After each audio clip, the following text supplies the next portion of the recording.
a gente tem uma grata surpresa que é um rei bom, finalmente, né? Depois de tanta... Infelizmente, a história vai se repetir e não vai continuar, né? Mas pelo menos durante aí os 31 anos do reinado de Josias, ele promoveu bastante mudanças. Depois, na continuidade, aí a gente vai ver que o povo acaba retornando de novo para o erro. Mas é assim, é um oásis, né, de 31 anos no meio do deserto, né, que é o início aí do reinado de Josias. E que começou bastante novinho, né, extremamente jovem. Já pensou, 8 anos e já é rei, né? O que alguém de 8 anos tem de experiência? Mas com certeza ele tinha os conselheiros, né? Os reis sempre tiveram conselheiros para ajudá-los nessa tarefa de governar, né? Sempre houveram aí aquelas pessoas no entorno, o que cuidava, né? Então, mas de qualquer maneira, uma idade assim, bastante jovem para começar a liderar uma nação que, até aqui, como nós já temos estudados aí, terrível, né? Na aula passada foi mencionado um rei bonzinho também, né?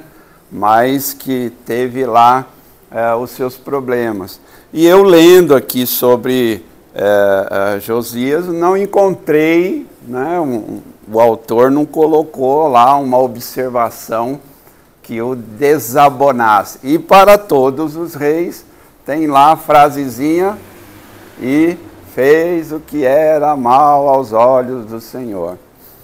Mas nós vamos ver que apesar de todo esses 31 anos, Deus havia já proferido um juízo, né, e contra Israel já se cumpriu, né, que a gente viu lá que os assírios vieram e dizimaram.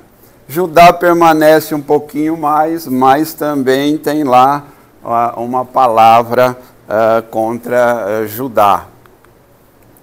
Bom, e 2 Reis 22:2, a gente vê lá, né, fez o que era reto aos olhos do Senhor.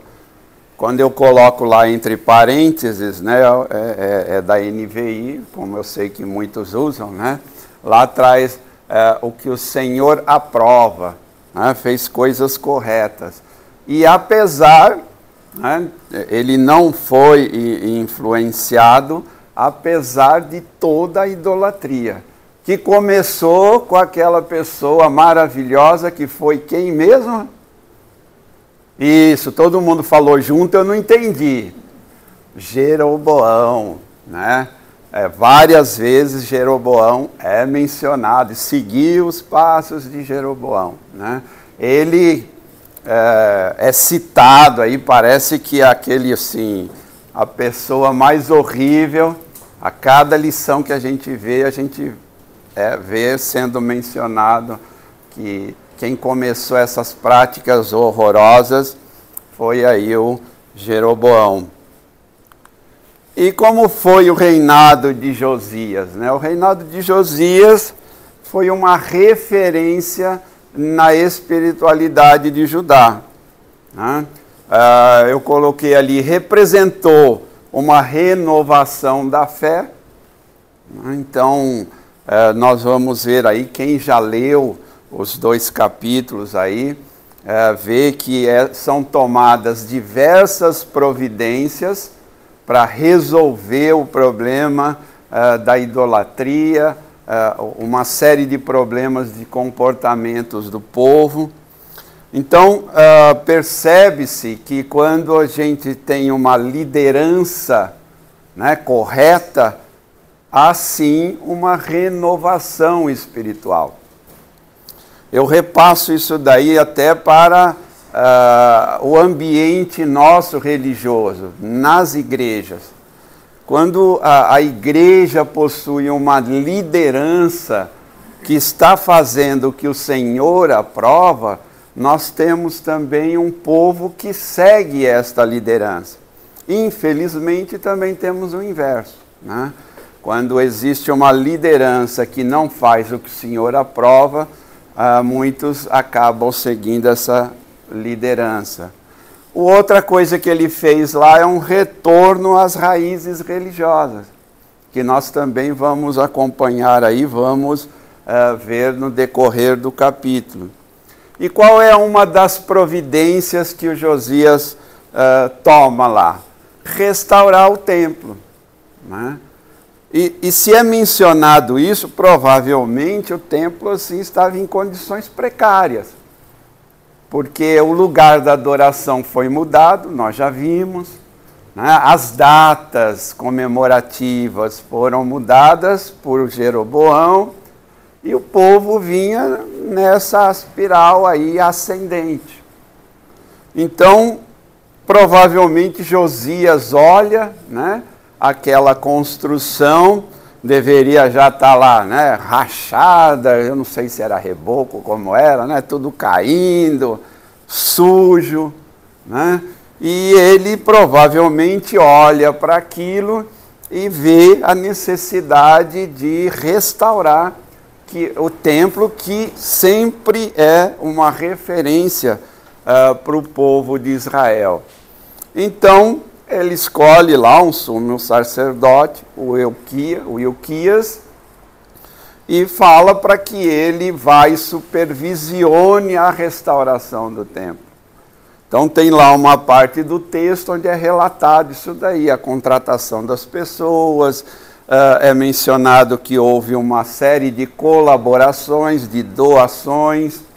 Então, todos empenhados com o objetivo de restaurar o templo, liderado, né, pela liderança do Josias e pela supervisão aí do sacerdote para fazer essa restauração. E no meio desta restauração, acontece lá algo bastante importante, né, algo marcante, que é encontrar o livro da lei, que estava esquecido. Interessante a menção disso, né? Porque a gente percebe, então até isso tinha sido abandonado completamente. Se você tem um livro tão importante esquecido lá no meio da bagunça, é porque ele já não tem mais importância, né?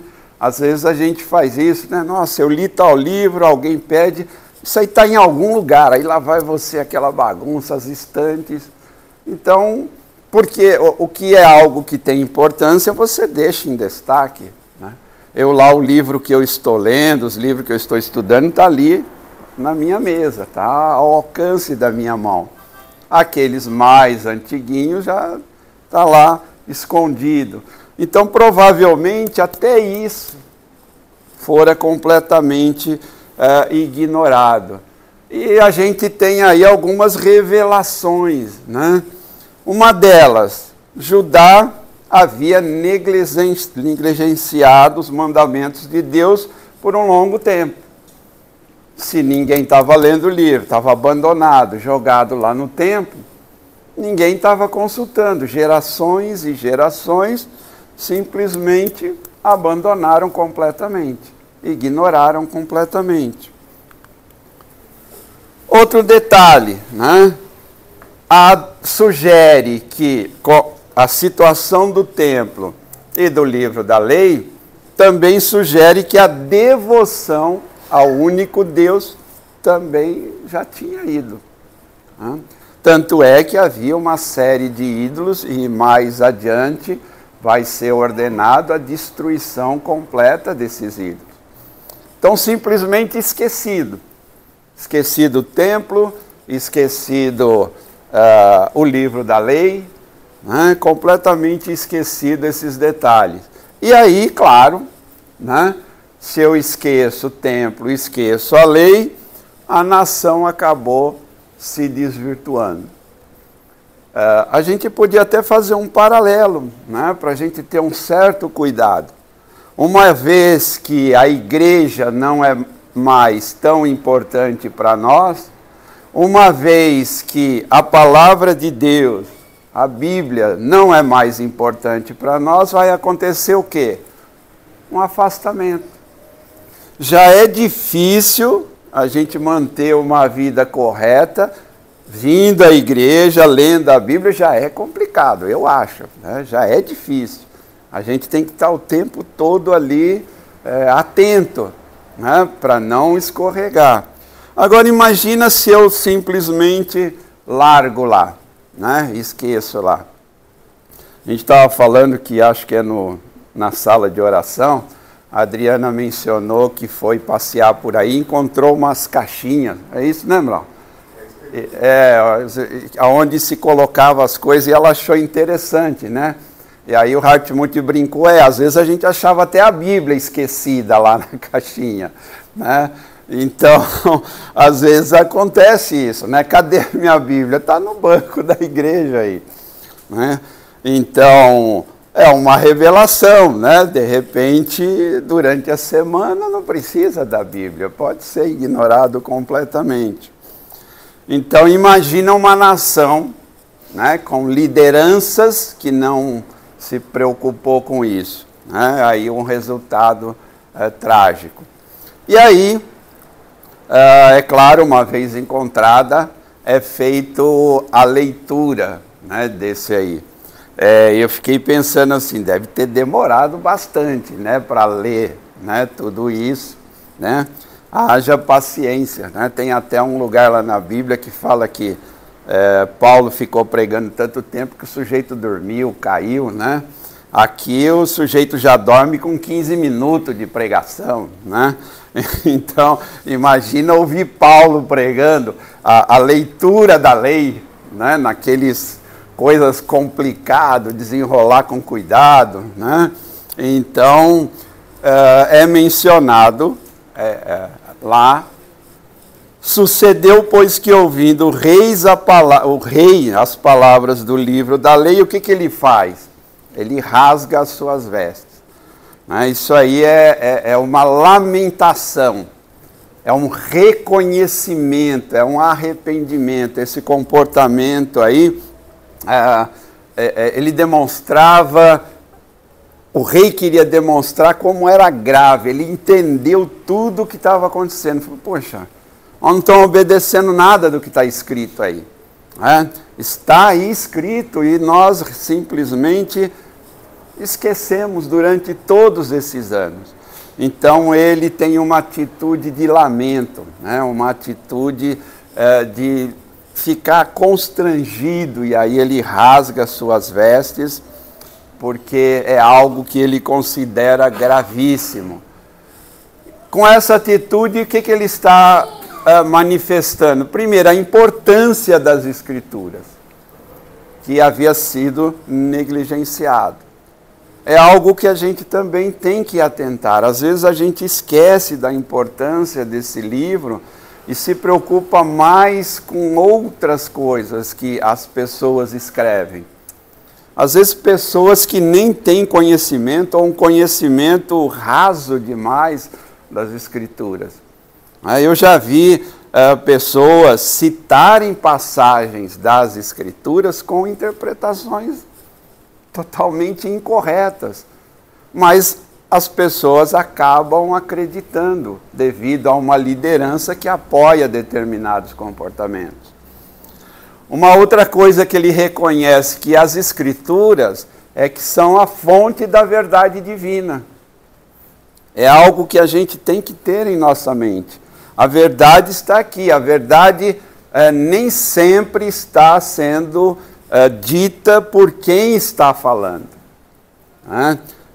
A gente tem hoje uma coisa que é algumas pessoas que seguem cegamente, vamos dizer assim, uma pessoa. O pastor falou. Se ele falou, está certo. Né? E não é assim, infelizmente não é. Eu, por exemplo, apesar de respeitar bastante, tenho muita consideração, eu perturbo o pastor Wilson a semana inteira. Eu acompanho lá a mensagem, vou sublinhando, vou anotando e dá-lhe o WhatsApp. O senhor falou isso, mas e aquilo, e aí vou, né? Por que isso? É chato? Tá me questionando? Não. Né? Porque é importante, né, saber, porque às vezes quando nós estamos aqui na frente, e quem já ficou aqui sabe, às vezes a gente fala de uma maneira e a pessoa entende de outra. Já aconteceu isso de irmãos que me procuraram vários, o irmão disse isso, mas peraí. Aí eu vou e explico.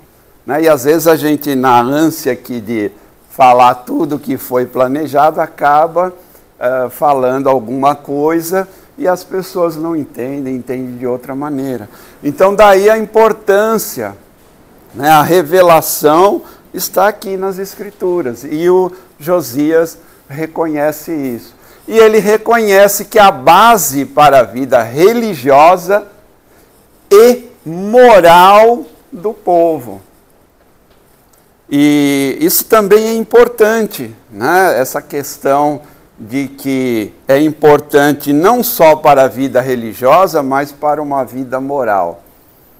Às vezes nós temos algo que é legal, mas aos olhos de Deus, ao estudo da palavra de Deus, é imoral. Nem tudo que é legal é moral. Né? Eu poderia citar vários exemplos, mas não cabe aqui. Então a gente tem que ter atenção nisso. Às vezes a gente vai e fala, irmão, está fazendo isso. Não estou fazendo nada de errado. Mostra na Bíblia onde está errado. Mas é imoral o que você está fazendo. De acordo com alguns princípios da palavra de Deus, porque a Bíblia não abordou tudo. Você não vai encontrar aqui, não jogareis na loteria. Não está escrito lá. Então pode, certo? Aí a gente tem uma questão moral, poderíamos discutir isso aí, esse contexto todo. Vou dar um exemplo que eu acabei de lembrar aqui agora, aconteceu lá na Igreja Batista Esperança, quando eu estava lá. Estava havendo um exagero na questão de tatuagens. E alguns irmãos começaram a se incomodar com isso. E aí eles procuraram o pastor e disseram, pastor, a gente tem que definir sobre isso aí. Mas aí vai dar confusão, onde está na Bíblia, enfim, convocaram uma assembleia para decidir isso aí. O pastor, vamos convocar a assembleia, cada um expõe o seu ponto, ouvimos as partes e a gente delibera. Enfim, o resultado foi o seguinte, a assembleia, em unanimidade, disse o seguinte, quem já tem, tudo bem, fica, está aí, nós não vamos expulsar ninguém que tem. Mas daqui para frente não se faz mais. Quem fizer vai ficar sob disciplina. Ok? Não vai ser expulso, não vai ser excluído, mas não vai ter a oportunidade de exercer algo na igreja. A conclusão que eles chegaram é que, para que isso? Né? Agrada a Deus, glorifica a Deus ou faz com que a pessoa se pareça com o mundo? Se você quiser se parecer com o mundo, é estranho, você é um crente convertido, mas aí está cheio de textos, citaram N textos, a sessão demorou muito para mostrar a vontade de Deus, o que era para agora, enfim. Então, é algo que assuntos cinzas que a gente se depara hoje em dia. E que às vezes a gente tem que decidir. Né? E aí tem que pensar qual é o objetivo. É para a glória de Deus? Eu quero me parecer mais com Jesus Cristo ou eu quero me parecer mais com o mundo? Qual é o objetivo disso? Então é importante a gente se ater a essa questão do que é moral, do que é agradável a Deus, do que glorifica a Deus. E aí, Josias faz algo muito importante. Ele busca a orientação de Deus. Ele poderia ter tomado a decisão dele lá, ele era o rei, o monarca, o todo-poderoso, ele poderia tomar a decisão. Mas ele faz o quê? Ele vai em busca da orientação de Deus. Então, ele convoca algumas pessoas, né? Você que leu lá, isso é citado lá no texto, e ele quer saber, né, quer uma orientação. Aquela época a gente não tinha a escritura toda pronta, tinha a figura dos profetas, que eu já mencionei aqui, o profeta não é só aquele que prevê futuro, aliás, são poucos os casos na Bíblia sobre isso. Na verdade, o profeta era aquele que trazia a palavra de Deus. Era alguém comissionado, Deus instruía aquela pessoa e aquela pessoa, olha, Deus disse isso. Então, essa pessoa, o profeta, tinha aí essa incumbência de falar, de revelar o que Deus, qual era a vontade de Deus. Então, é importante notar que ele não confia no seu próprio julgamento. Ele não, tá bom, vou decidir, vou fazer isso e isso. Ele busca a confirmação da palavra de Deus. E aí, ele vai fazer uma consulta a uma profetisa, que na época era a pessoa que falava com a autoridade de Deus, que transmitia o que era a palavra de Deus. E essa profetisa, Hulda, confirma, né, ou reafirma a gravidade daquelas palavras contidas no livro. O que estava lá escrito predizia um juízo contra Judá. E ela confirma exatamente isso. Deus vai fazer exatamente isso. Ele já falou, já comentou que vai fazer, está registrado e vai ser feito. E realmente a gente vê aí duas coisas. A primeira, o reino de Israel foi destruído pelos assírios. A gente viu na aula anterior, o fim, e o povo foi levado para exílio. Por enquanto, Judá estava livre, mas em seguida também você vai ver aí na leitura, Babilônia conquista, e os habitantes são espalhados e o templo é destruído. Depois aí vem a história de Esdras, Neemias, todo aquele processo de novamente de restaurar o templo. Agora, ela faz uma outra afirmação, que como Josias foi humilde, como Josias reconhece o erro, ele seria poupado. Ou seja, no período que ele fosse o rei, ele seria poupado de todo o juízo. Então Deus espera, Deus aguarda. O juízo ia se realizar, mas aguardando um pouco. A gente pode até fazer um paralelo aqui. Algumas pessoas, infelizmente, nos nossos dias atuais, esqueceram que há uma profecia de juízo de Deus contra esse mundo e contra algumas pessoas. Está profetizado. Assim como todas as profecias do Velho Testamento se cumpriram, estas também vão ser cumpridas. Então, alguns esqueceram. Não passa mais essa questão. Eu quase não ouço falar, mas haverá um juízo. Deus só está adiando por um período. De repente, nós vamos ter um período bom. Eu não creio mais nisso. Eu creio que daqui para frente é de mal a pior. Não importa. Aliás, vai haver um período que aparentemente será bom e vai enganar muita gente. E pelo que eu vejo, vai ser muito fácil enganar. Então, as profecias, elas vão se cumprir. Mas aqui Deus retarda um pouco essa profecia, porque alguém, né, Josias, realmente resolveu ser fiel e confiar em Deus, e confiar na sua palavra.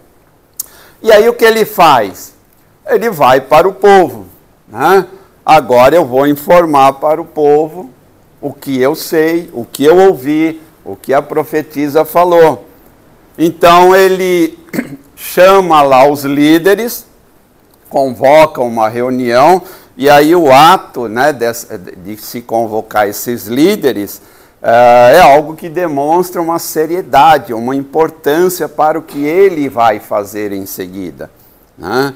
E aí ele renova diante de todo o povo, diante da liderança, né? Ele renova a aliança com Deus, demonstrando aí devoção e fé. Então olha que impressionante, né? Um rei diferente, um rei que quer fazer algo que agrada a Deus. E aí é possível. O que os outros não quiseram, que os outros não se preocuparam, não quiseram saber, né? E aí, lá no 23:3, a gente vê lá a aliança de Josias com Deus. E então há uma renovação dessa aliança, e assim, não é só uma formalidade, tudo que se seguiu demonstra que não foi só por uma formalidade, porque às vezes a gente estabelece metas, né? Lá no começo do ano, na virada do ano, a gente fala tanta coisa, né? Vou fazer isso, vou fazer aquilo, né? Vou emagrecer, nunca consegue, né? Então, mas não há transformação. Às vezes a gente faz isso na igreja, estabelece um monte de metas, de projetos, aí chega lá no final de um prazo, e aí, cadê? Não aconteceu nada.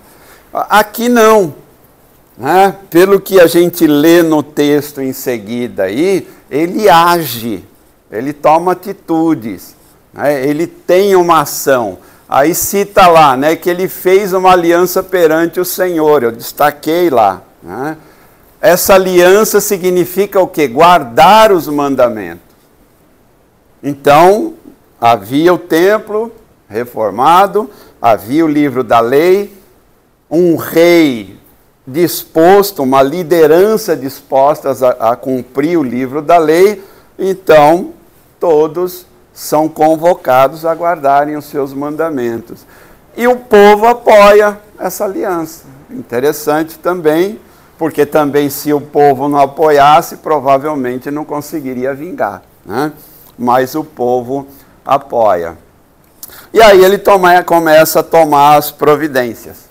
Aí vem toda a descrição que ele começa lá a fazer a purificação do templo, destruir os altares, eliminar os sacerdotes, proíbe lá os sacerdotes de outros deuses de terem acesso ao templo.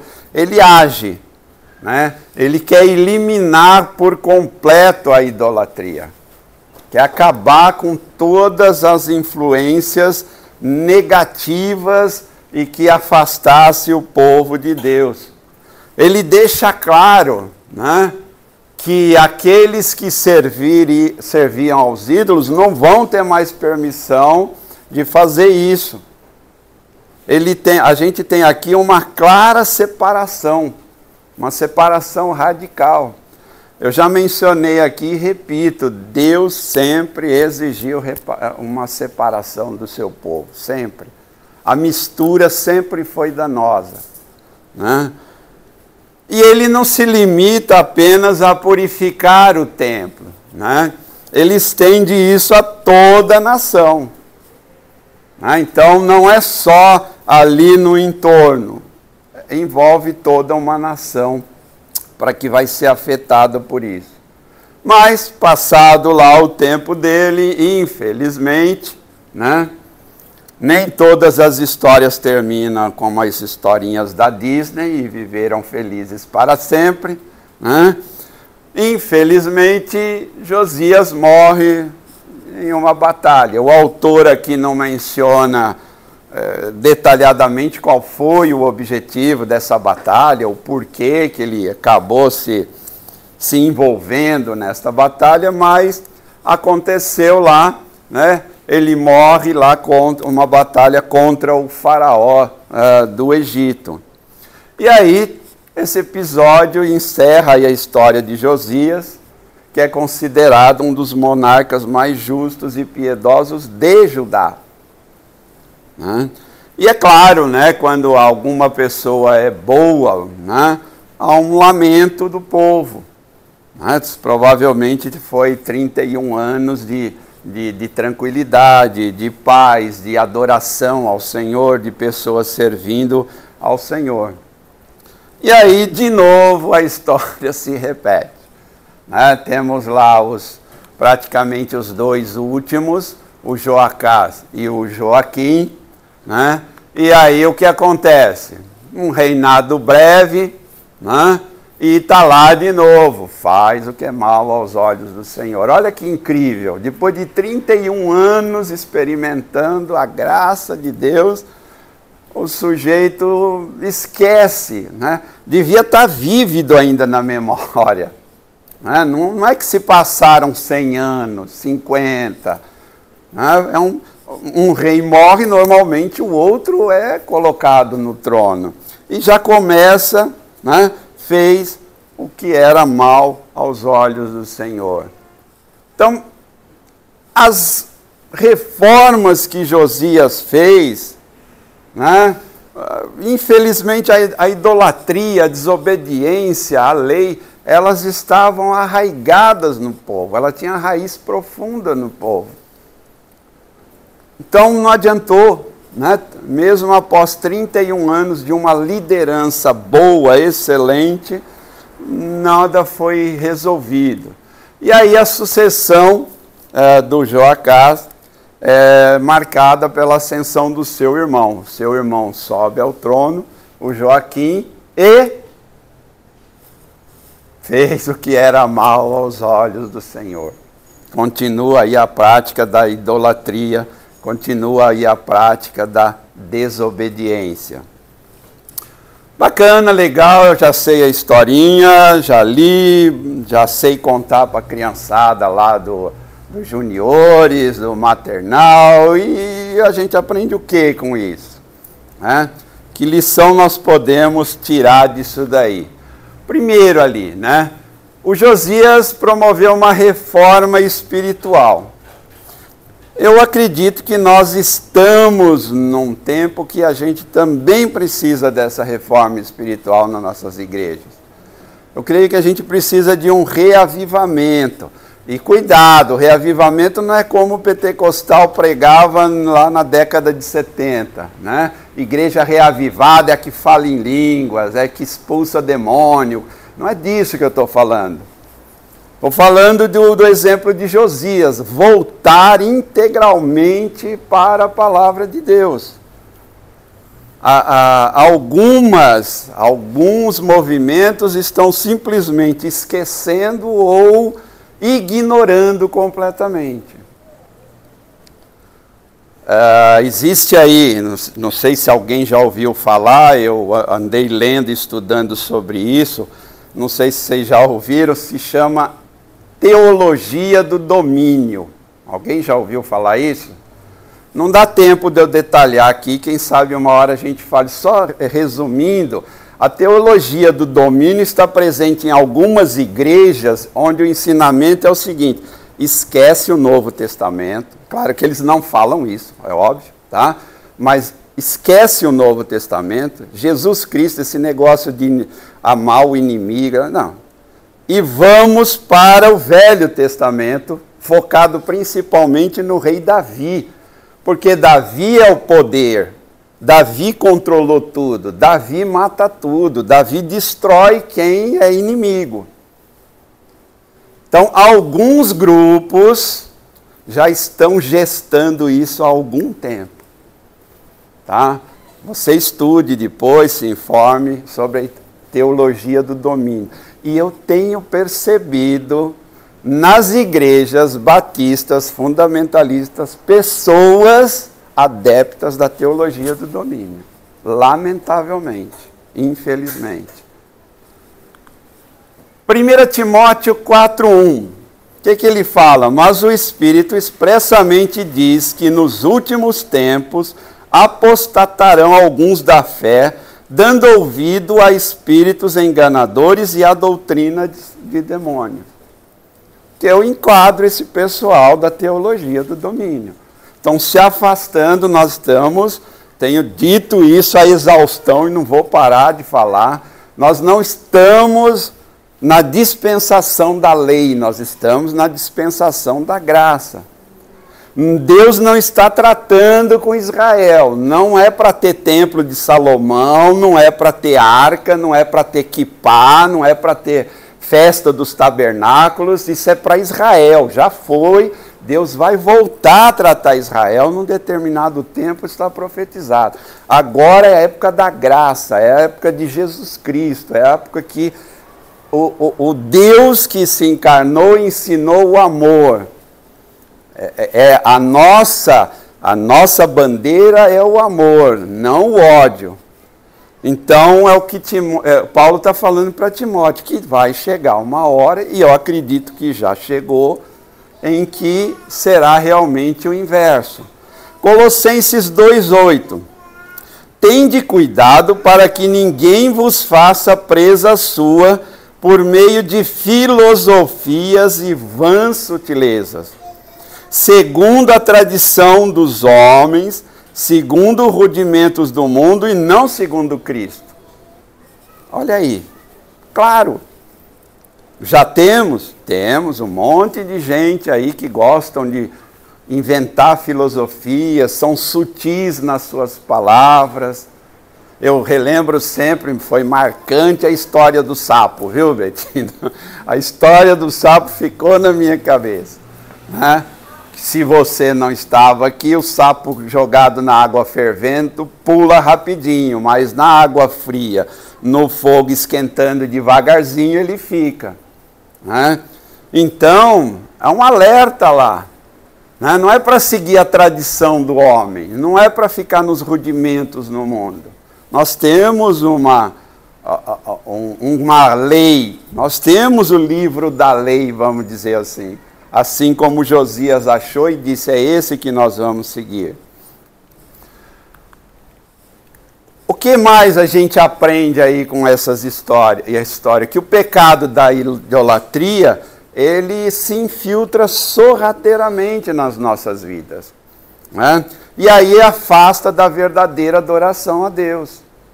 Já disse isso também e repito, né? Eu aprendi que professor bom não é o que ensina uma coisa nova todo dia, é o que repete o que já foi dito, que infelizmente tem gente que está sendo idólatra acreditando que está adorando a Deus, e não está praticando idolatria, né? Então é algo que a gente tem que se aperceber. 1 de João 4,6, nós somos de Deus. Aquele que conhece a Deus, ouve-nos. Aquele que não é de Deus, não nos ouve. Nisto nós conseguimos conhecer o espírito da verdade e o espírito do erro. É uma coisa que eu também já disse aqui. Se você é salvo ou não, eu não vou entrar nessa confusão. É Deus que sabe.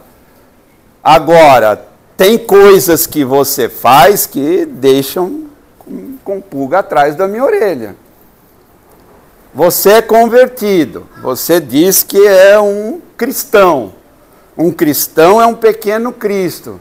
E você não faz o que a palavra ensina ou faz algo ao contrário. Não estou discutindo aqui se é salvo ou não, mas eu estou aqui com 1 de João. Aquele que não é de Deus não ouve. O que é de Deus ouve. Como é que a gente sabe? Um tem o espírito da verdade, o outro tem o espírito do erro. O erro não baseado em filosofias, baseado no que a palavra de Deus ensina. Uma outra coisa que Josias fez, ele não só ouviu o livro da lei, tá tudo bem. O que ele fez? Além de ouvir, praticou, colocou em prática o que a lei mandava. E aí a gente cai a um livro assim, um dos que eu gosto muito, que é Tiago. O Tiago fala umas verdades que às vezes vai profundamente lá no fundo do nosso ser. Tiago capítulo 1, sede cumpridores da palavra, e não somente ouvintes, porque aí você está enganando. Porque se alguém é ouvinte e não cumpridor, é igual a alguém que olha no espelho. E o espelho daquela época não era como esse de hoje. O sujeito olhava lá um borrão e daqui a pouco esquecia o borrão. Porque ele contempla a si mesmo, vai embora e daqui a pouco já esqueceu como era. Então é um alerta, não adianta ser somente ouvinte da palavra, tem que praticar. E esta parte é mais difícil. É muito fácil falar da palavra. Agora, praticar já é outra história, já é algo mais complexo.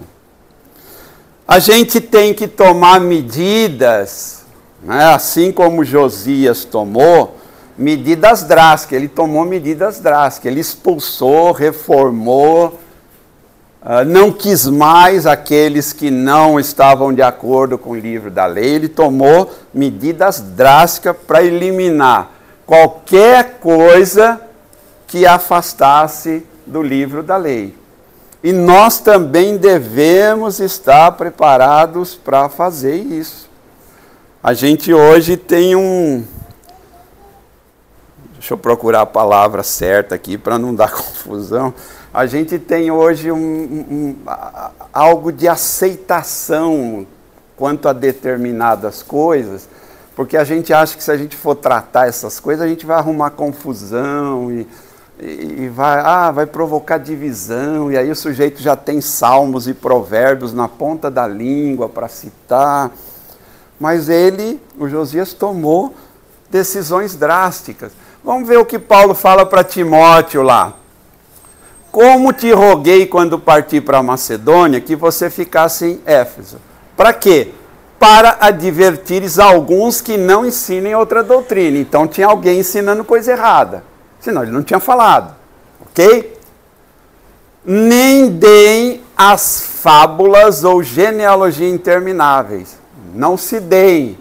Tem gente aí que fica blá, blá, blá, blá, blá, blá. Não, cuidado com isso aí.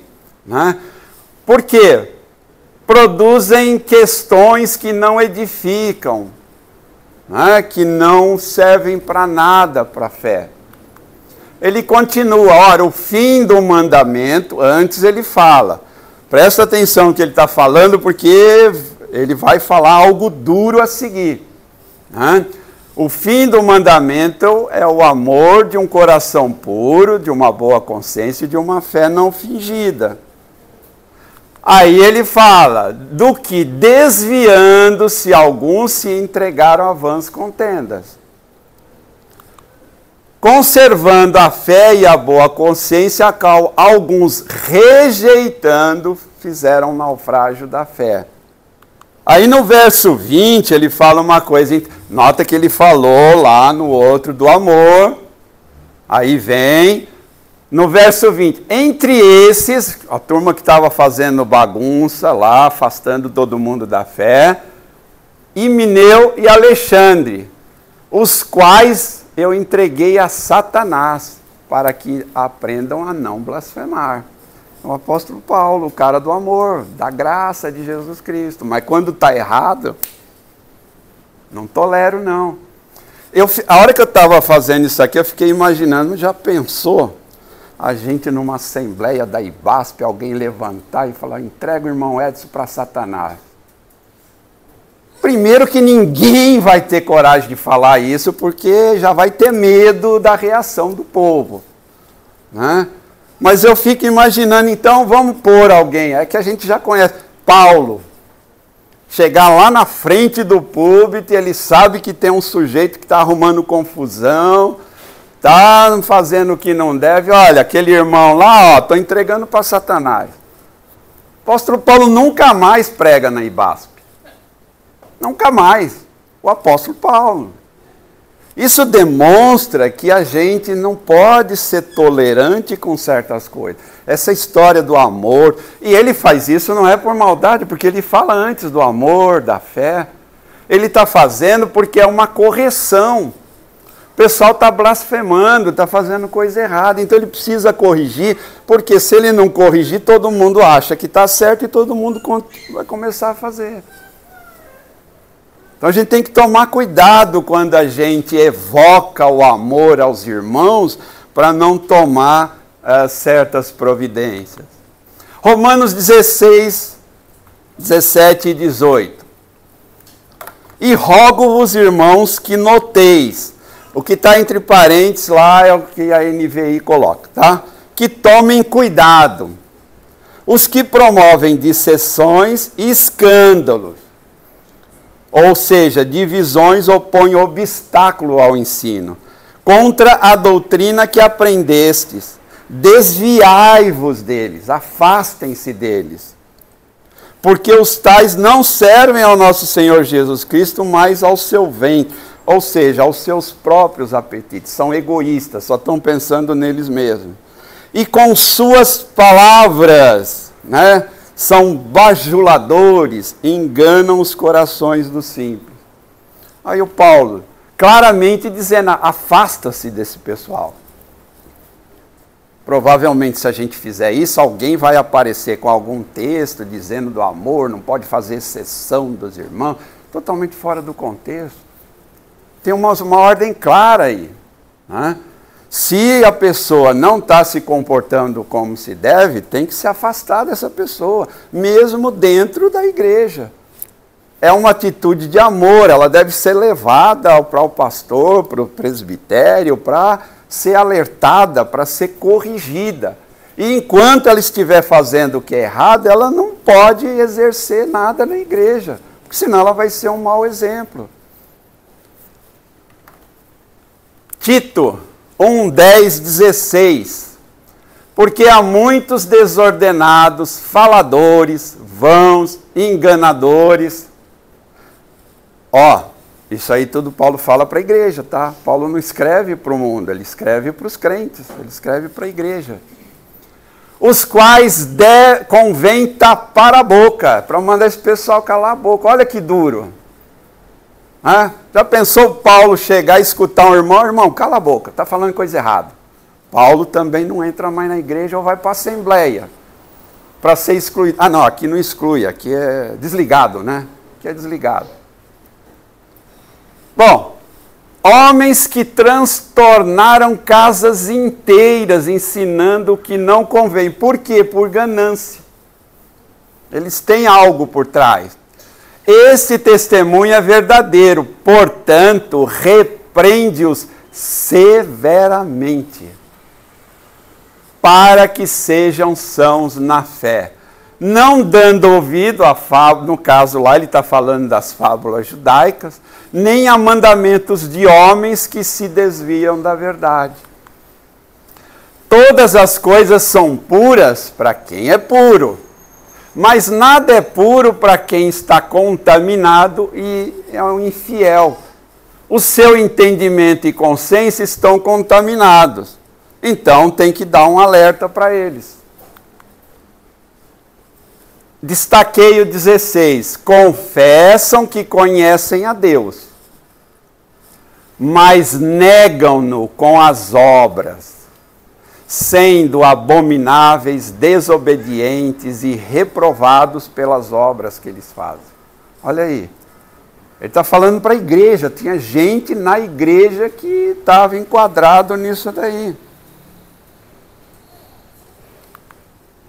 Outra coisa que Josias faz, né? Ele descobriu o livro da lei, leu para o povo. Isso é uma demonstração que a gente tem que valorizar, estudar a palavra de Deus. Ela é que nos guia, ela que nos instrui. ela que demonstra a vontade em nossas vidas. E aí, como eu não tenho dados estatísticos reais, eu fui fazer uma pesquisa no canal do YouTube da IBASP. E aí eu encontrei essa tragédia aí, ó, no canal do YouTube, não precisa levantar cedo, nada.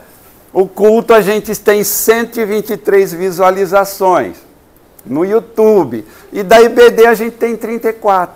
Provavelmente, como eu estou dando aula hoje, na semana que vem talvez seja 15. Né? É uma tragédia anunciada. A tragédia está anunciada. Porque lá no templo nós estamos todos juntos, está tudo reunido, tem uma série, infelizmente, tem distrações, criança que chora, ventilador que está ventilando na minha cabeça, o som que está atrapalhando. Na EBD aqui, ó, está tudo tranquilo, a criançada está lá na aulinha dela, está usando figurinhas, não sei como vocês fazem aqui, fantochezinho, aprendendo a palavra de Deus. Eu caminho lá com umas pessoas no condomínio e tem uma irmã da presbiteriana. Eu não digo que a gente tem que fazer isso aqui, tá? Só estou citando. Ela falou assim, a EBD deles é domingo de manhã e tem a duração entre 1h30 e 2 horas. Eles chegam, cantam os 2 cânticos, lê um texto da palavra e depois EBD. Separa em classes, 1h30, 2 horas. O culto é à noite, a mensagem é à noite. Estou dizendo para fazer isso aqui, cada um... Mas eu falei, nossa, que maravilha, estão investindo realmente numa escola bíblica, né, de uma forma... Tem todo um conjunto de literatura, eu vi lá, maravilhoso, para as idades. Irmãos, se a gente não cuidar disso daí, é desastre anunciado. Né? É algo que se a gente só se confia nas mensagens... Não vai dar. Né? A escola bíblica é uma instituição, né, é tradicional, né, principalmente entre batistas, presbiterianos. Né? É algo tradicional. A sua importância reside na missão de ensinar e expandir. Como eu disse, quando a gente está em salas separadas, a gente tem uma linguagem apropriada para cada idade, para ensinar aquilo. Eu aprendi, eu passei em todas as fases da escola bíblica, desde o pequenininho até quando eu fui lá para a sala de adultos, de casais. É lá que eu aprendi praticamente 90% do pouquinho que eu sei, é graças à EBD. A EBD tem servido como um pilar fundamental na educação e formação de geração de cristãos. A maioria dos cristãos fortes, fundamentados na palavra, passaram por EBDs fortes, EBDs sérias, escolas bíblicas sérias. Marcos 12, 24. E Jesus respondendo disse-lhes, porventura não errais vós em razão de não saberdes as Escrituras, nem o poder de Deus? Então, quando a gente não conhece, o que o Josias faz? Apresenta para o povo. Ó, vocês estão fazendo tudo errado. Ah, como você sabe isso? Está aqui, a palavra está ensinando. Quando a gente não conhece, é ignorante sobre o que está escrito aqui, qualquer um nos engana. Qualquer um nos engana. Né? Qualquer um vai nos fazer acreditar em fábulas, em conversas vãs. Assim como Josias liderou uma reforma religiosa, né, removendo idolatria, restaurando a adoração, acho que nós precisamos examinar, né, nossas igrejas, né, e a sociedade em que nós vivemos. 1 aos Coríntios 11, 31, porque se nós julgássemos a nós mesmos, não seríamos julgados, e nós seremos julgados. Todos nós que estamos aqui, mesmo convertidos, nós seremos julgados. Não para condenação, mas seremos julgados. Estou acabando, tá? Então, assim como Josias enfrentou desafios políticos e espirituais na época, hoje também tem esses desafios. Na minha opinião, são maiores, porque hoje tem televisão, tem rádio, tem rede social... Né? Tem um monte de gente falando coisas que não tem nada a ver. Nós estamos num mundo cheio de idolatria, né? Cheio de distração, de tentação. Está aí, né? Você liga a televisão, parece logo de cara, né? Gente com pouca roupa, gente falando de coisa errada. Está lá, está na nossa cara.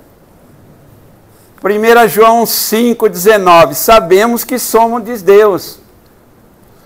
Agora, nós somos de Deus, mas o mundo jaz no maligno. Quem que você escolhe? Quem que você quer seguir? Quem que você quer trazer para dentro da igreja? 1 João 2,16, tudo que há no mundo, concupiscência da carne, concupiscência dos olhos, soberba da vida, não é do Pai, mas é do mundo. O que você quer trazer para cá? O que você quer trazer para a igreja? E só para encerrar aí, né, um motivo de oração, que nós possamos seguir o exemplo do Josias e buscar uma profunda transformação espiritual em nossos dias. Eu creio que nós precisamos dessa transformação espiritual. Temos que voltar firmemente para a palavra de Deus. Tem muita gente falando coisa errada fora da palavra. Esse povo aí que está ignorando o Novo Testamento. Gente, nós não estamos aqui para dominar e nem para mandar em ninguém. Nós temos que pregar que é salvação em Cristo Jesus. Se o sujeito for salvo e não mudar de vida, ninguém mais vai mudar. Se um grupo de pessoas salvas não consegue mudar a família, como é que vai mudar o país? Misericórdia. Tem gente querendo mudar o país e a família está errada. Mas ele quer mudar o país, quer mudar o mundo. O Evangelho de Jesus Cristo é amor, é compreensão. Está lá, tem lá o fruto. Qual é o fruto? Paz, amor, longanimidade, benignidade. Você não é meu inimigo. Eu não odeio você, seja você quem for. Eu não te odeio. A minha mensagem para você é o amor. Essa é a mensagem. É o amor de Cristo. O Paulo fala, se o amor de Cristo não consegue nos transformar, o que vai transformar? Vamos acabar com essa teologia do ódio, essa teologia do domínio. Acabou, pessoal. Vocês que são saudosos do Deus que pregava no Velho Testamento, esquece, acabou, agora é diferente. Agora é sofrimento, é martírio. Agora é renegação, agora é humilhação, agora é humildade. Nós seremos vitoriosos no futuro, lá no céu. A nossa vitória é lá no céu.